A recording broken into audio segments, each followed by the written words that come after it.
उत्तर प्रदेश सरकार में मंत्रिमंडल के मेरे वरिष्ठ सहयोगी, खेल और युवा कल्याण विभाग के मंत्री और प्रभारी मंत्री सुल्तानपुर श्री गिरीश चंद यादव जी,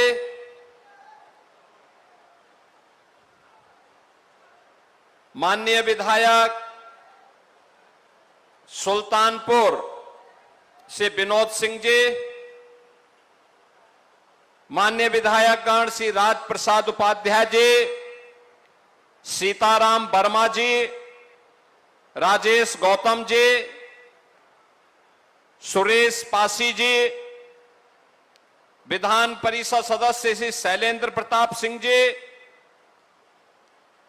भारतीय जनता पार्टी के जिलाध्यक्ष श्री सुशील त्रिपाठी जी, जिला पंचायत अध्यक्ष श्रीमती उषा सिंह जी, नगर पालिका परिषद के अध्यक्ष श्री प्रवीण कुमार अग्रवाल जी, चेयरमैन जिला सहकारी बैंक श्री योगेंद्र प्रताप सिंह जी, पूर्व मंत्री ओम प्रकाश पांडे जी, पूर्व विधायक श्री देवमणि द्विवेदी जी, पूर्व विधायक श्री अर्जुन सिंह जी, आज के इस कार्यक्रम में उपस्थित श्री ओम प्रकाश पांडे बजरंगी जी, क्षेत्रीय उपाध्यक्ष संत भक्त सिंह जी, पूर्व क्षेत्रीय अध्यक्ष डॉक्टर एमपी सिंह जी, पूर्व जिलाध्यक्षगण डॉक्टर आर.ए. वर्मा जी, श्री सीताशरण त्रिपाठी जी, जगजीत सिंह जी, रामचंद्र मिश्रा जी,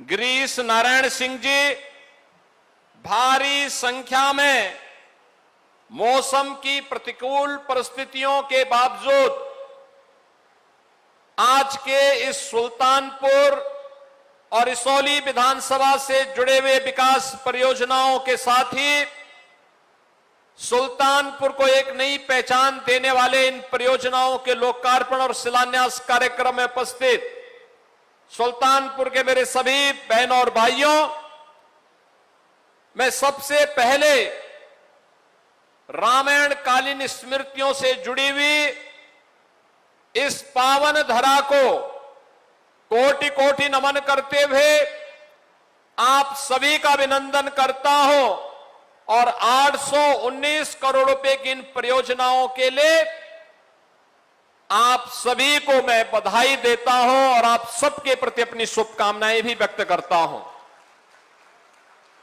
बहनों और भाइयों, मैं सोच रहा था कि मुझे 15 जून के आसपास जाना चाहिए था सुल्तानपुर। तो लोग पूछ रहे थे क्यों, मैंने कहा मैं 15 जून के आसपास चला गया होता, आया होता तो कम से कम तब बारिश पड़ गई होती। आज देखिए मैं आया हूं तो सुबह से ही इंद्र भगवान भी बहुत प्रसन्न है, बहुत प्रसन्न है। विनोद सिंह जी को तो फुर्सत नहीं थी कार्यक्रम में बुलाने की, लेकिन राजेश गौतम मुझे बहुत बार कहते थे कि वहां आइए, मैंने कहा मैं आऊंगा एक बार, लेकिन सुल्तानपुर में मुझे आना था, एक बैठक भी लेनी थी नई कार्य योजना की। लेकिन आज हमारे इन सभी विधायकों ने, विनोद सिंह जी ने, यहां पे राज प्रसाद उपाध्याय जी ने, सीताराम वर्मा जी ने, राजेश गौतम जी ने, शैलेंद्र प्रताप सिंह जी ने, संगठन के पदाधिकारियों ने जो मेहनत की, जो परिश्रम किया, परिणाम आपके सामने है। सुल्तानपुर में भी अब अपना मेडिकल कॉलेज है, medical college Sultanpur. Nursing college की भी उसमें स्थापना हो रही, जिसका शिलान्यास भी आज हो रहा है। बहनों और भाइयों, यही अंतर है, यही फर्क है, यही फर्क है। पिछली सरकारें हर जनपद में एक माफिया पालती थी और हम हर जिले में एक मेडिकल कॉलेज दे रहे हैं। पिछली सरकार हर जिले में और हर थाना क्षेत्र में अपना एक गुंडा पालती थी, जिससे वह गरीबों का शोषण कर सके, गरीबों की जमीनों पर कब्जा कर सके, रात चलती हुई बेटियों के पर छीटाकशी कर सके, व्यापारियों की छीना झपटी कर सके। अब नया उत्तर प्रदेश इसको स्वीकार नहीं करता। मुझे याद है सुल्तानपुर में 2017 के पहले पर्व और त्योहार के पहले उपद्रव शुरू हो जाते थे।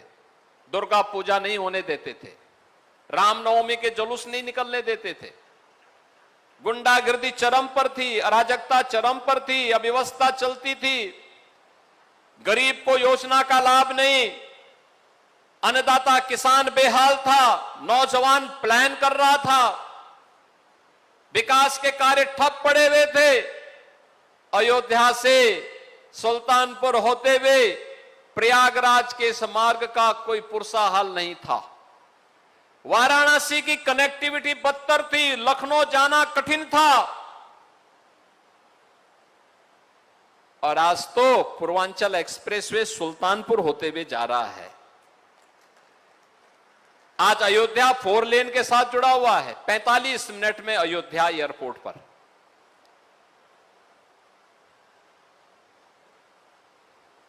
डेढ़ घंटे में लखनऊ, 1.5 घंटे में प्रयागराज, 2 घंटे में वाराणसी। कितनी शानदार कनेक्टिविटी है। यानी 45 मिनट में इंटरनेशनल एयरपोर्ट पर आपकी पहुंच का मतलब दुनिया के बड़े बड़े विकसित देशों में कनेक्टिविटी एयरपोर्ट इतनी दूर होती है जितना सुल्तानपुर से अयोध्या इंटरनेशनल एयरपोर्ट की है। और आपने उसको मजबूती के साथ आज आपका जनपद जुड़ रहा है। बहनों और भाइयों,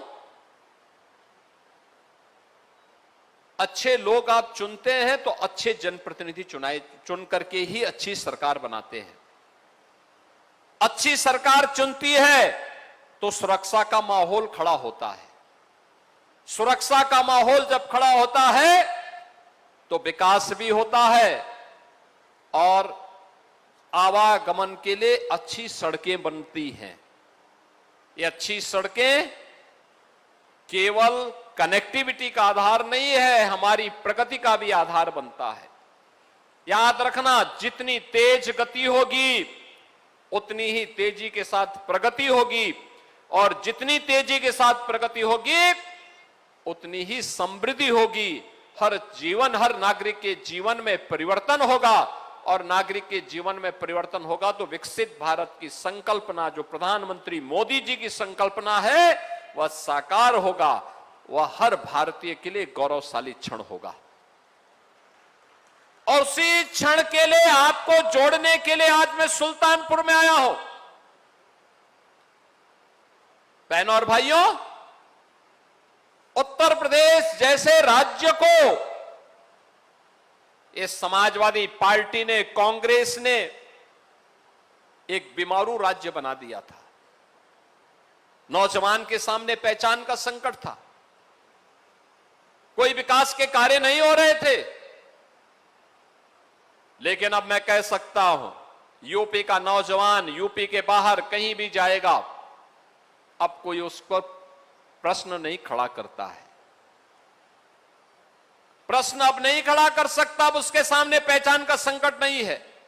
अब यूपी का नौजवान जाता है, कहीं भी जाएगा, कहेगा कि मैं उत्तर प्रदेश का निवासी हूं।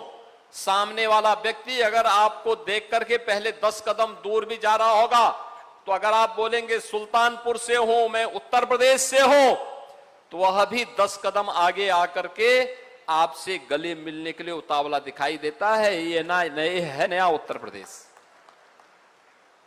उत्तर प्रदेश अब विरासत और विकास का एक अनुपम समन्वय के रूप में अपने आप को स्थापित किया है।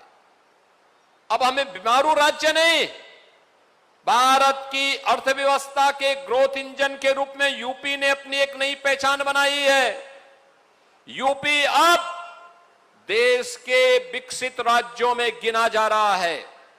सबसे तेज गति से उभरती हुई अर्थव्यवस्था किसी राज्य की है देश के अंदर, उत्तर प्रदेश की है। आज के दिन पर उत्तर प्रदेश की है। और बहनों और भाइयों, उसी अभियान के साथ जोड़ने के लिए आज मैं आपके पास आया हूं। ये डबल इंजन की सरकार ने जो कार्य किया, सबसे पहला कार्य सुरक्षा के मोर्चे पर, सुरक्षा के मोर्चे पर बेटी और बहन को सुरक्षा देना हो, व्यापारी और उद्यमी को सुरक्षा देना हो, आम नागरिक को सुरक्षा प्रदान करना हो, बिना भेदभाव के उपलब्ध करवाया गया। कोई रोक टोक नहीं, सबको समान सुरक्षा। बहनों और भाइयों, सुरक्षा का बेहतर वातावरण हुआ तो निवेश आया, विकास के बड़े बड़े कार्य आए, हाईवे बन रहे हैं, रेलवे की लाइन बन रही है, रेलवे फ्लाईओवर बन रहे हैं, ब्रिजेज बन रहे हैं, 4 लेन 6 लेन की सड़कें बन रही हैं, बाईपास बन रहे हैं। सुरक्षा का माहौल आया तो बथुआ धाम का भी सुंदरीकरण का कार्यक्रम आगे बढ़ा है। जितने भी विरासत से जुड़े हुए स्थलों का विकास हुआ है। पहले ऐसा नहीं कि पैसा नहीं था, पैसा पहले भी था, लेकिन पहले यही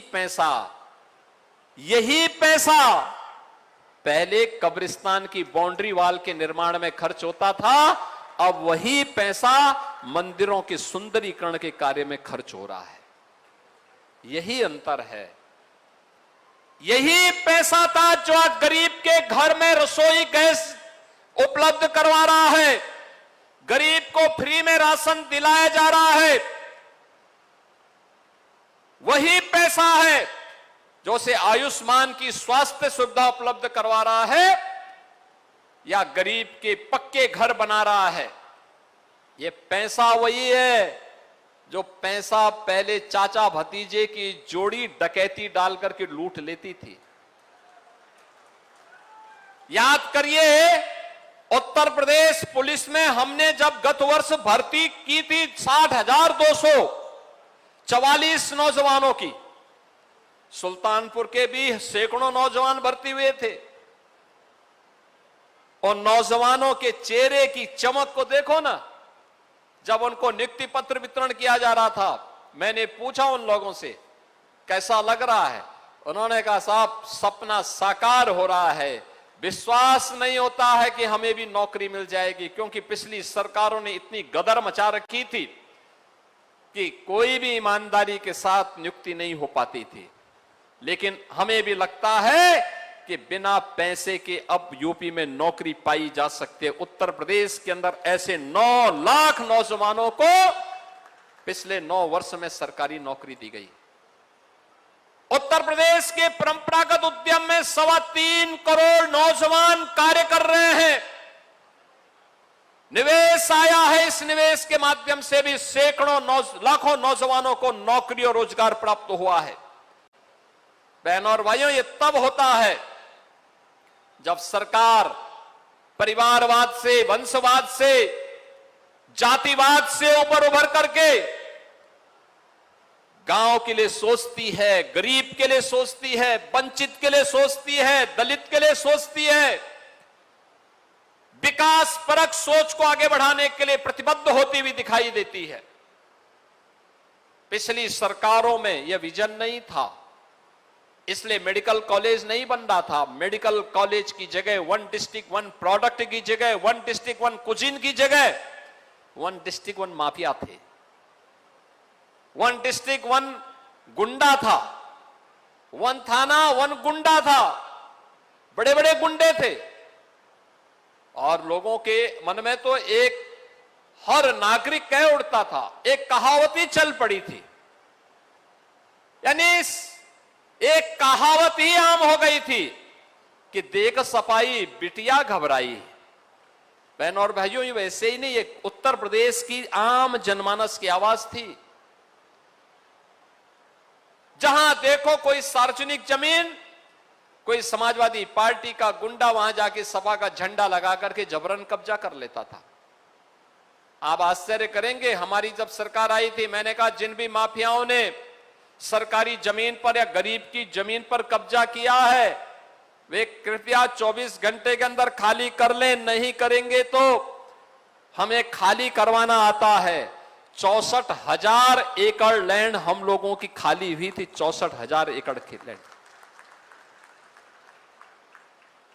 उत्तर प्रदेश में लखनऊ में आप जाएंगे, लखनऊ में एयरपोर्ट के पास, एयरपोर्ट लखनऊ एयरपोर्ट के पास 120 एकड़ का एक चेक था।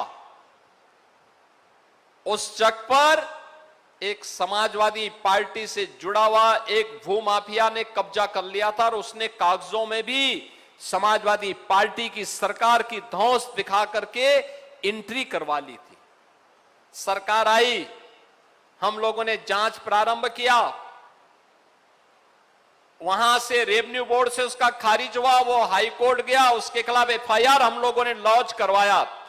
अगले दिन वो बाप बाप कह करके चिल्ला के आगे आगे, साहब 120 एकड़ लैंड हम सिलेंडर कर दे रहे हैं, बस मुझे बकस दो। बहनों और भाइयों, आज वहां पे यूपी फॉरेंसिक इंस्टीट्यूट बना हुआ है।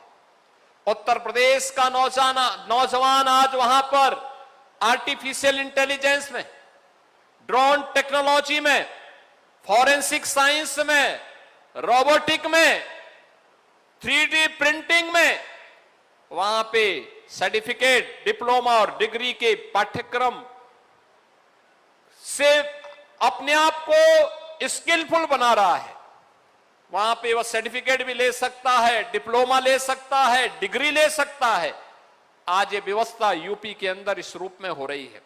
और इसलिए बहनों और भाइयों, मैं आप सबसे कहने के लिए आया हूं, पिछली सरकारों में विकास का कोई विजन नहीं था, तो स्वाभाविक रूप से विरासत के प्रति भी उनके मन में कोई श्रद्धा का भाव नहीं था।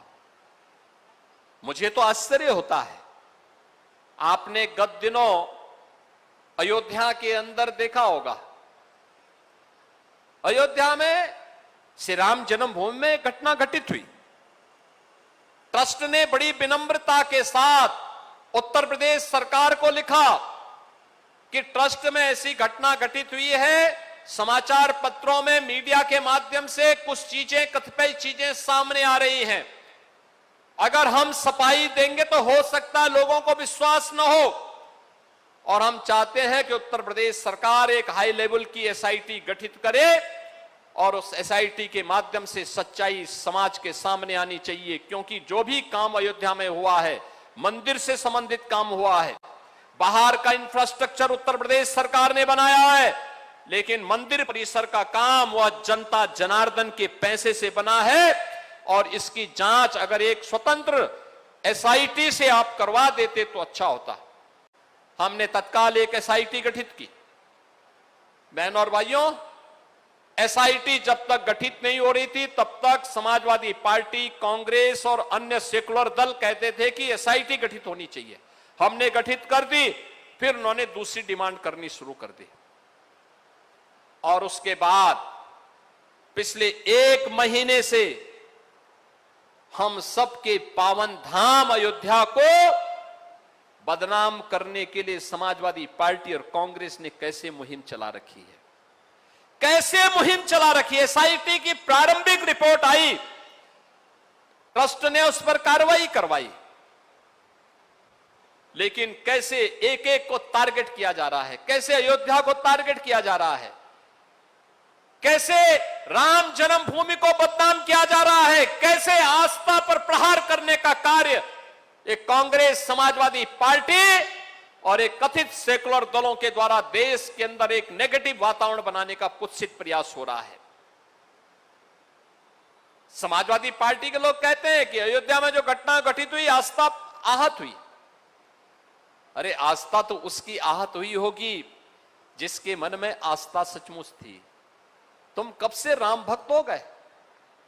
अरे राम द्रोही जैसा आचरण जिन लोगों का रहा हो, जिन्होंने राम भक्तों पर लाठियां और गोलियां चलाई हो, जिन्होंने श्री राम के अस्तित्व पर ही प्रश्न खड़े किए हो, ये कौन सी आस्था की बात करते हैं? बाबरी ढांचा, गुलामी का ढांचा, बाबरी जैसा ढांचा जब हट रहा था, जो लोग उस समय बाबरी ढांचे के लिए घड़ियाली आंसू बहा रहे थे और जो मंदिरों के विकास में लगने वाले पैसे को कब्रिस्तान की बाउंड्री वाल में खर्च करते थे, वे आज हमें आस्था के बारे में सिखाते हैं। वे आज आस्था के बारे में बता रहे हैं। यानी आस्था नहीं है, आस्था के नाम पर हिंदू धर्म संस्कृति पर, भारत की आस्था पर प्रहार करना इन लोगों की एक कुटिल चाल है। और इस कुटिल चाल में मैं इसीलिए कहता हूं, इस कुटिल चाल को देख करके अब गिरगिट भी शर्माने लग गया होगा कि चलो मुझसे भी तेज रंग बदलने वाली कोई एक नई प्रजाति आ गई है, वो समाजवादी पार्टी के रूप में या कांग्रेस के रूप में, जो कितनी तेजी के साथ रंग बदलती। कल तक एक बाबरी ढांचे के लिए आंसू बहा रहे थे, आज राम भक्तों की भावनाओं को आहत करने के लिए किस प्रकार के वक्तव्य देकर के अयोध्या धाम को बदनाम कर रहे हैं। आज की अयोध्या त्रेता युग का स्मरण कराती है। इनकी पीड़ा मंदिर के चढ़ावे के चोरी से संबंधित नहीं है। इनकी पीड़ा तो इस बात को लेकर के है, राम भक्तों ने अपने प्रभु को श्रद्धा और सम्मान देने के लिए प्रभु का इतना भव्य मंदिर का निर्माण सहयोग से कैसे कर बना दिया है, यह इनकी पीड़ा है। ये लोग कितनी एक्सरसाइज कर लिए हैं पिछले 6 वर्ष में, बाबरी ढांचा का नामो निशान नहीं, बना भी नहीं पा रहे हैं, कहीं नहीं बना पा रहे हैं। लेकिन राम भक्त बना रहे हैं तो राम भक्तों पर प्रहार करना, उनकी आस्था को किसी न किसी प्रकार से आहत करना, और लगातार एक मुहिम चला रखी है इन्होंने। देश को बदनाम किया जा रहा है, प्रदेश को बदनाम किया जा रहा है, अयोध्या धाम को बदनाम किया जा रहा है। बहन और भाइयों, इनसे पूछना चाहिए, एसआईटी की रिपोर्ट पर श्री राम जन्मभूमि तीर्थ क्षेत्र न्यास के द्वारा लगातार कार्रवाई की जा रही है, लेकिन मैं पूछना चाहता हूं, बहन और भाइयों, मैं पूछना चाहता हूं, एक चोरी थी, समय रहते सब पर कार्रवाई हुई है और हो रही है, लेकिन वक्फ के नाम पर हजारों एकड़ लैंड, गरीब की लैंड, सरकारी लैंड वारा न्यारा हुआ है। समाजवादी पार्टी ने और कांग्रेस ने कभी उसके खिलाफ आवाज क्यों नहीं उठाई है? कभी नहीं उठाए वक्फ के नाम पर। जब वक्फ कानून बनाया उसका विरोध इन्होंने किया, ये लोग उसका विरोध करते हैं। यानी अगर किसी चीज को रेगुलाइज करने का कार्य होता है कि नहीं भाई आपको हिसाब देना होगा, नियम के अनुसार बताना पड़ेगा, तो उसका विरोध इन्होंने नागरिकता कानून का विरोध किया। ये लोग वक्फ कानून का विरोध करते हैं, यानी चाहते हैं कि वक्फ के नाम पर लूट मची रहे, गरीब की जमीन पर कब्जा होता रहे, सार्वजनिक संपत्तियों पर ऐसे कब्जा होता रहे, और मंदिरों को ये लोग ऐसे बदनाम करते रहे, हिंदू आस्था को ऐसे ही आहत करते रहे। ये दोहरा आचरण स्वीकार नहीं किया जाना चाहिए, और इसीलिए आज मैं आप सबसे आह्वान करने के लिए आया हूं। बहन और भाइयों, ये नकारात्मक राजनीति देश का हित नहीं करने वाली है, समाज का हित नहीं करने वाली है, गरीब का हित नहीं करने वाली है, अन्नदाता किसान का हित नहीं करने वाली है, बेटी और बहन को सुरक्षा नहीं दे सकती है, नौजवान के लिए रोजगार और नौकरी की सुविधा नहीं दे सकती है। यह कार्य केवल डबल इंजन की सरकार दे सकती है। डबल इंजन की भारतीय जनता पार्टी की सरकार, और भारतीय जनता पार्टी की इसी सरकार के संदेश को लेकर के, प्रधानमंत्री मोदी जी के इसी संदेश को लेकर के आज मैं आपके पास आया हूं। सुल्तानपुर में मेडिकल कॉलेज का संचालन होना। अब नर्सिंग कॉलेज भी बनेगा। नर्सिंग कॉलेज के बनने के साथ ही यहां की बेटियां वहां एडमिशन ले पाएंगी। 100% प्लेसमेंट की गारंटी है नर्सिंग के पाठ्यक्रम में, चाहे वह बीएससी नर्सिंग हो, एमएससी नर्सिंग हो, जीएनएम हो, इन सभी पाठ्यक्रमों में। और ये बेटियां न केवल नर्सिंग केयर के क्षेत्र में नौकरी पाएंगी, बल्कि अपनी सेवा के माध्यम से जनपद को भी एक पहचान दिलाएंगे। अब यहां पर वह सुविधा भी दी जा रही है, आपकी बेहतरीन कनेक्टिविटी, चाहे वह 4 लेन की बेहतरीन कनेक्टिविटी का कार्य हो, अयोध्या से सुल्तानपुर होते हुए प्रयागराज का हो, वाराणसी से सुल्तानपुर होते हुए लखनऊ का हो, या फिर पूर्वांचल एक्सप्रेसवे का। अब ये सभी आपके जनपद की पहचान को भी आगे बढ़ा रहे हैं। और हम लोगों ने पूर्वांचल एक्सप्रेसवे पर एक इंडस्ट्रियल क्लस्टर भी बनाने की कार्रवाई को आगे बढ़ाया है। वहां पर इंडस्ट्रीज लगेंगे, यहां के नौजवानों को वहीं पर रोजगार मिलेगा, वहीं पे उन्हें स्किल पुल बना करके और उसके अनुरूप उन्हें कार्य उपलब्ध करवाने का कार्य भी इसी जनपद में हो। यह भी सरकार की कार्य योजना का हिस्सा है। आज यहां के इंफ्रास्ट्रक्चर के कौन कौन से अन्य कार्य होने हैं, मैंने कहा मैं जब सुल्तानपुर जा ही रहा हूं तो सुल्तानपुर में पूरी कमिश्नरी के कार्यों की भी समीक्षा कर लूं।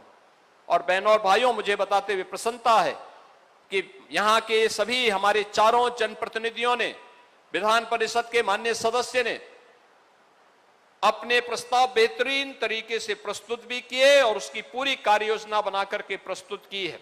आने वाले समय में और भी विकास के कार्य तेजी के साथ इस जनपद में होंगे। हमारे प्रभारी मंत्री स्वयं युवा कल्याण विभाग और खेल विभाग के मंत्री हैं।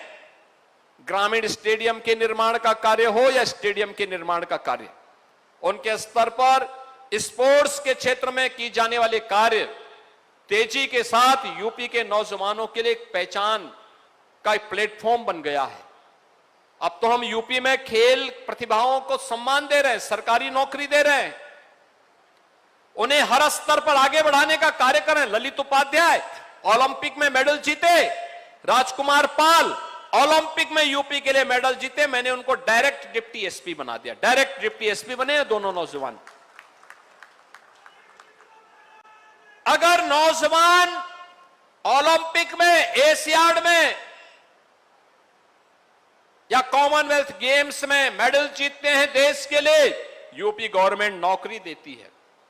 वर्ल्ड चैंपियनशिप में या नेशनल गेम्स में वह मेडल जीतता है, उत्तर प्रदेश सरकार उन्हें विशेष भर्ती प्रक्रिया के माध्यम से सर्विस देती है। और ये जो इंफ्रास्ट्रक्चर तैयार हो रहा है खेल के लिए भी, इंडोर स्टेडियम, ग्रामीण स्टेडियम, खेल के मैदान, स्टेडियम का निर्माण, यह उन प्रतिभाओं के लिए एक प्लेटफॉर्म होगा। युवा शक्ति और उसकी प्रतिभा को आगे बढ़ाने का एक अवसर होगा। मुझे प्रसन्नता है जनपद सुल्तानपुर तेजी के साथ इस क्षेत्र में आगे बढ़ रहा है। आज के इस अवसर पर 819 करोड़ रुपए की परियोजनाओं को मुझे सुल्तानपुर जनपद वासियों को, सुल्तानपुर और इसोली विधानसभा की जनता जनार्दन को समर्पित करते हुए बहुत प्रसन्नता की अनुभूति हो रही है। मैं अपील करूंगा सुल्तानपुर वासियों से, बहनों और भाइयों, इसोली में आपने देखा होगा, सुल्तानपुर में तो काम हो रहा है, सदर में भी काम हो रहा है, कादीपुर में काम हो रहा है, लेकिन इसोली डबल इंजन का विधायक न होने के नाते उनकी रुचि नहीं है। वैसे भी बेरोजगार हैं। बेरोजगार इसलिए हैं क्योंकि विकास में रुचि नहीं है और समाजवादी पार्टी जिस प्रकार के काम धंधों में लिप्त थी वह इस डबल इंजन की सरकार में संभव नहीं है। तो स्वाभाविक रूप से वे बेरोजगार होने के नाते परेशान भी रहते होंगे। आप सबसे अपील है, विकास के लिए डबल इंजन सरकार, बीजेपी की डबल इंजन सरकार विकास का एकमात्र विकल्प है और आगे बढ़ना है, सुरक्षित और सुशासन युक्त व्यवस्था लेनी है तो डबल इंजन की सरकार उसकी गारंटी है। उस गारंटी के साथ जुड़ने के लिए आप सबका आह्वान करने के लिए आज मैं यहां उपस्थित हुआ हूं। आप सभी को इन सभी परियोजनाओं की उपहार उपलब्ध कराते हुए प्रसन्नता की अनुभूति कर रहा हूं और विश्वास करता हूं कि आप डबल इंजन सरकार के साथ अपना इसी प्रकार से आशीर्वाद बनाए रखेंगे। आप सबके प्रति मेरी मंगलमय शुभकामनाएं हैं। धन्यवाद। जय हिंद। जय जय श्री राम। बहुत बहुत धन्यवाद माननीय मुख्यमंत्री महोदय। मेरे साथ सुल्तानपुर वासी मिलकर बोले, भारत माता की, भारत माता की, भारत माता की।